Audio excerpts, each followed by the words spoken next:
In the detox manual, we tell you that digestive issues are almost universal with mercury toxic people.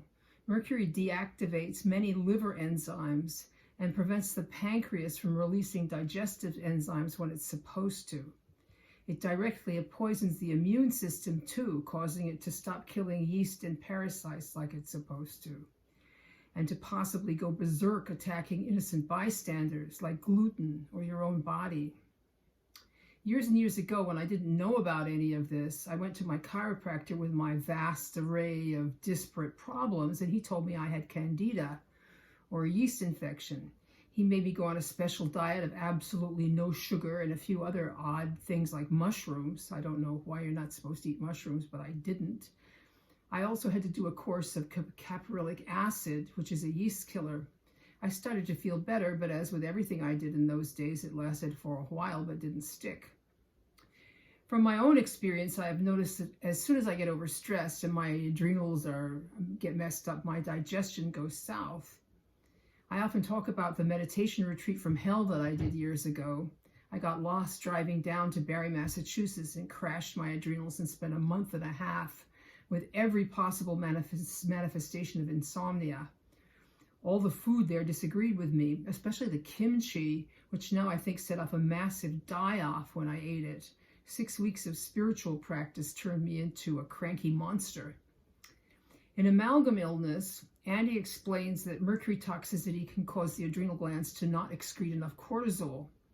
Low cortisol reduces immune response to yeast and promotes poor stomach acid production, which also favors yeast.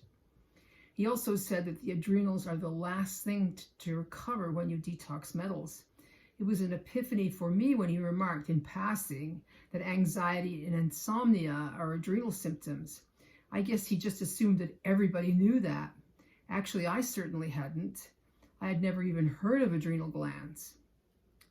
Doctors rarely know anything about this. You have to have Addison's disease before they begin to take notice.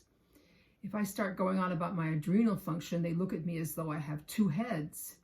I never tell them that I dose myself with 10 milligrams of hydrocortisone a day. People with low cortisol levels, says amalgam illness, are likely to have yeast problems and may benefit from 5 milligrams hydrocortisone 2 to 4 times per day.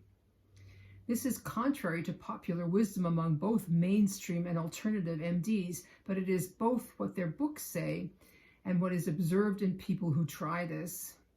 Anybody who wishes to learn more can purchase the book Safe Uses of Cortisol by Dr. William Jeffries. I don't think my adrenal function is really going to recover, what with all the mercury I got exposed to and how I burned the candle at both ends for so many years. And I'm 75 too. I manage well enough with the regime I have figured out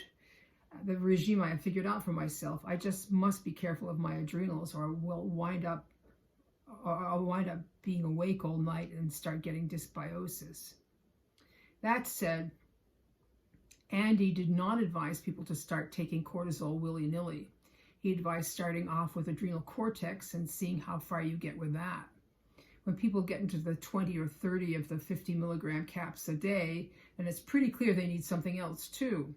He said they should do this in addition to their other adrenal support, something else being hydrocortisone. They should take that in addition to their other adrenal support, but hopefully in this case they would need less of the adrenal cortex. So I hope you found this interesting. Please like and share and subscribe, particularly share. With the amount of poisoning there is going on in the world today, it would be nice if this information were better known.